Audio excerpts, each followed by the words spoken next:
Jake is gonna dig a basement tomorrow. And we had to drop the Jeep trailer to get in here. Now I gotta lock the stinger and get out. And then make sure to unlock the stinger before I take off, so I don't break that off again. Anyway, we could unload it in the cul-de-sac on the oil, but I chose not to do that. That's one really good thing about these detachable necks like this is, so I'm able to pull into this tight spot, don't have to back in, unhook, drive around the corner, then come back, hook up, back out, and I'm gone.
That's probably it.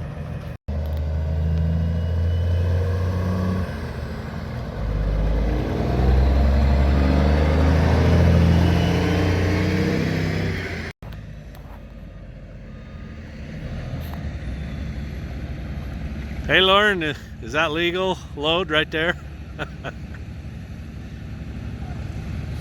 That's our first paying job with Petey.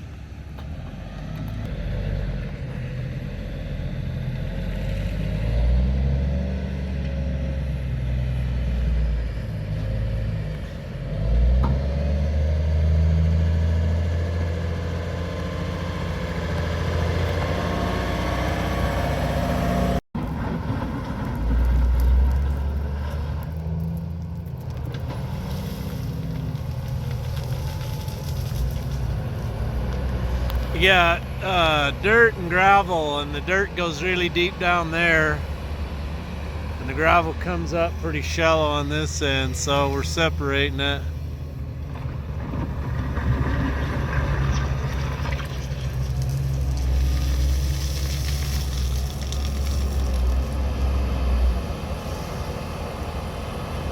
Mr. Griffey's having fun here. He just took a dump on the job here. he's running all over. He thinks this is just cool as heck.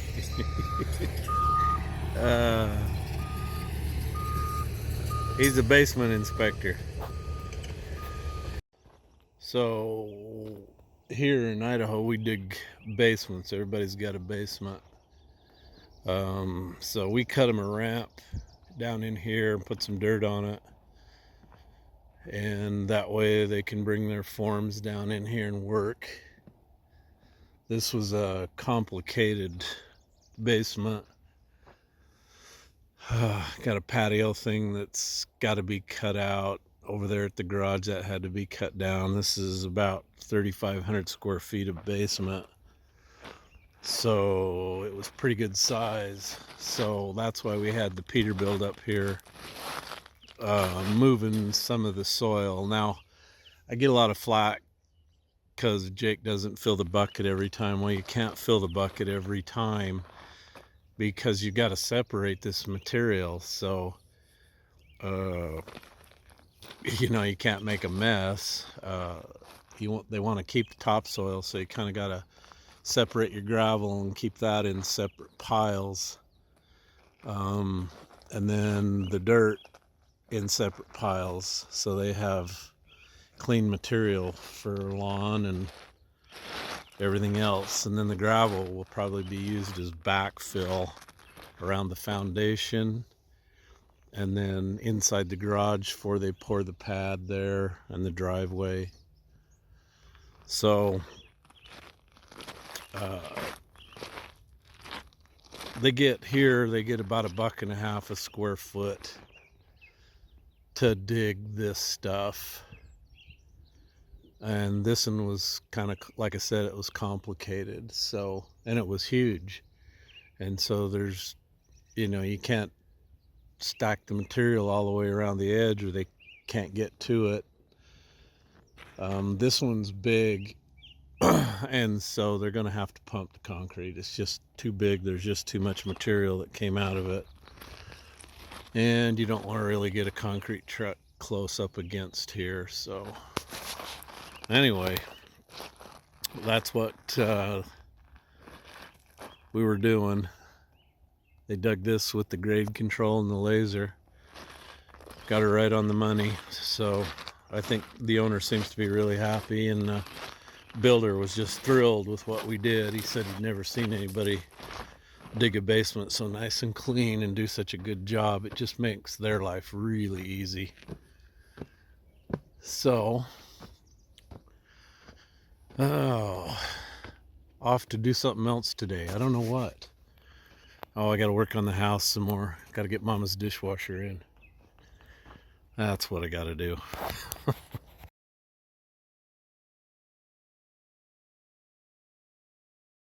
So me and Mr. Griffey are making a garbage run. We got a load of carpet and pad. We got to go over to the transfer station, get rid of it. So Griffey's getting his first Peterbilt ride.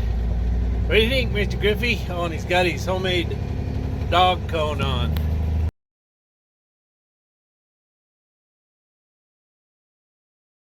So it's a rainy Sunday. I gotta get Petey going, back it up to the house.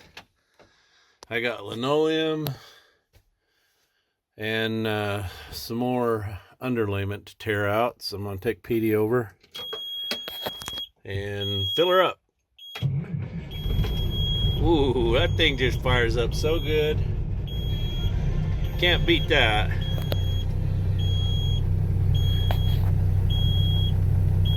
Lots of oil pressure today. I love this truck. I just love it. We're not gonna be able to go haul the riprap, the rocks, till, well, the cows should be out by now, but it's raining, it's wet, and we're busy. As soon as we catch up, we'll go over there and start moving some rock.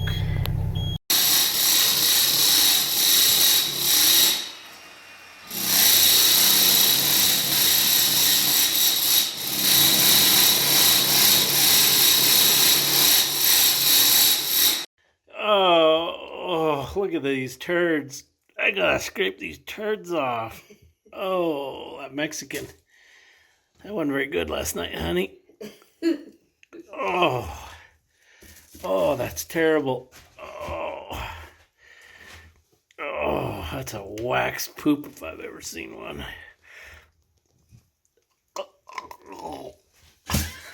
Hello? Is there anyone down there? Office update. No computer, no carpet, no nothing. It's just bare. And he's got the flooring done to here. So a couple more days.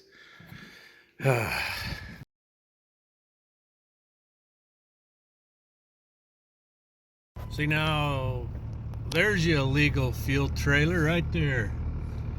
And those guys never get bothered. But old Jeff, he gets put on 6 years probation and was looking at $1 million worth of fines for driving a fuel truck around.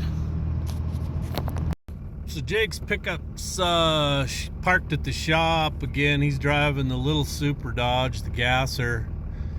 He rebuilt his 48 RE transmission in that thing, and he bought a converter like I did with a drain plug from BD Performance out of Canada, but he also bought a remanufactured valve body from him.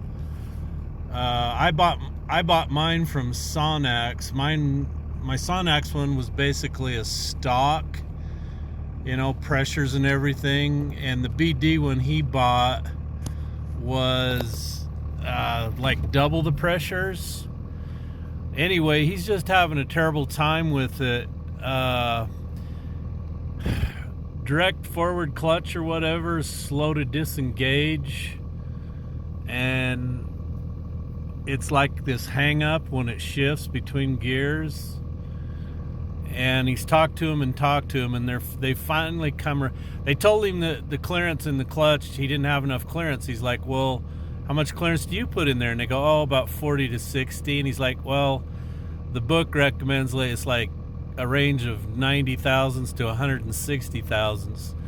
And Jake made sure that he had plenty of clearance. So they said, you need more clearance in that clutch, which would require that he tears the whole transmission down and increase the clearance. But he already has twice the clearance they do when they put it together. So they finally relinquished and telling him to send the valve back so they can test it. I mean, the guy, he said, well, very seldom do we get one with a problem. Well, I think he's got one with a problem, and they're kind of being assholes about it.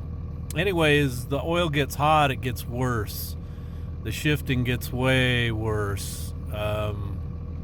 It just really slams you when you go into overdrive. So, wondered if any of you guys had any BD stuff that you were having problems with, because This valve that he put in was supposed to get rid of the 2.3 Hunt the 47 RE had, but this valve body's worse than his stock one. Now he's wishing he'd have just kept his stock one, put it back in.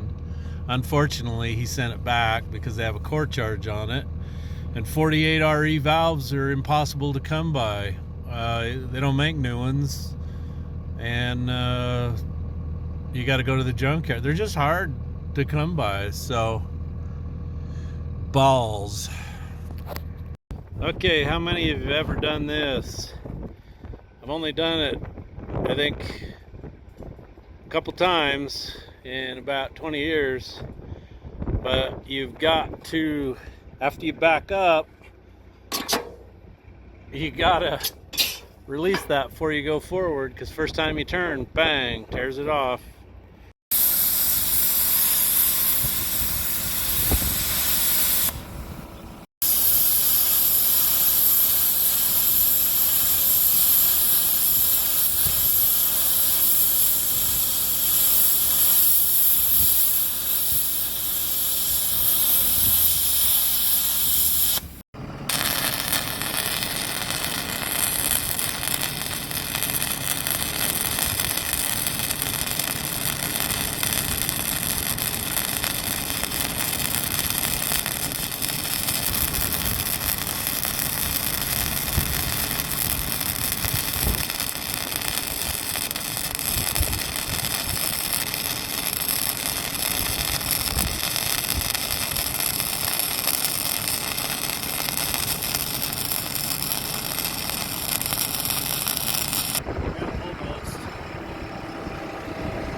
Weld inspector. Okay, we're painted cat yellow. It should never break off. We opted not to put those top pieces back on. It's just fully welded all the way through. So if I can break that off again, I'm an asshole. What is this, third time? Between the two of us, I think this is probably the 8th. No. Since you've owned this trailer. 8? No. Okay, this is the extent of my office. I salvaged that chunk of what was left of my old broken up desk so I could make videos, which is exactly what I'm doing right now, is making a video. So Jeff's back in business. Hey, so I've had this calendar in the house for quite some time. Comes all the way from New Zealand.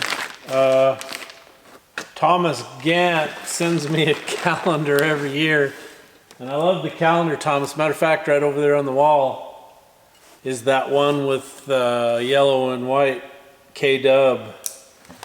I just leave that one there because I like the paint scheme on that. It's kind of old school. But anyway, he sent me another one. Thomas, I really appreciate this. You spent a lot of money just on postage to do this. So I need to reciprocate and send you some swag. So let me know what size shirt you wear. He says, Kia ora, Jeff, another year has passed, so it's about time to send another calendar. Sorry, this one might get to you a couple of months late. 2020 was a bit of a strange year. Yes, 2021's not turning out to be a whole lot better. But I hope the new year brings on many new adventures and joy to you over on the other side of the Pacific. Cheers, Thomas Gant. Well, Thomas, thank you very much for that. And yes, I do hope things improve. It looks like the Postal Service gave it a good bending, so let's see, I need to straighten. That rod keeps flipping around. That's going to be hard to straighten out. There we go. Trucks by PACCAR. So does PACCAR make DAF in New Zealand? They must, huh? Cool. Okay. I may hang this up in my office. I don't have a calendar yet. in my office, so I don't know. Gotta go find a spot to hang it. Thank you, Thomas. Appreciate it. Mr. Griffey's coming out to inspect Petey. So John Bevan sent me some awesome Cummins Power stickers, or emblems they stick on. So I put them down there. They look really nice. That red goes with the red Peterbilt. I was thinking about putting them up here somewhere, but I just thought, you know, that too busy, too many things there. Got the Peterbilt emblem and the flag, so I have to put them down there. They look really good. So thanks, John, for that. That was awesome.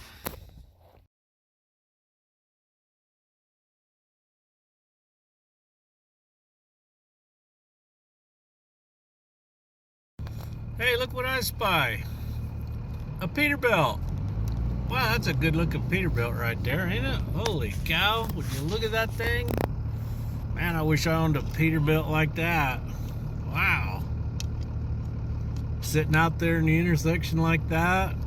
Man, that's a pretty Peterbilt. Oh, he's got a load of rocks. Bye, Peterbilt.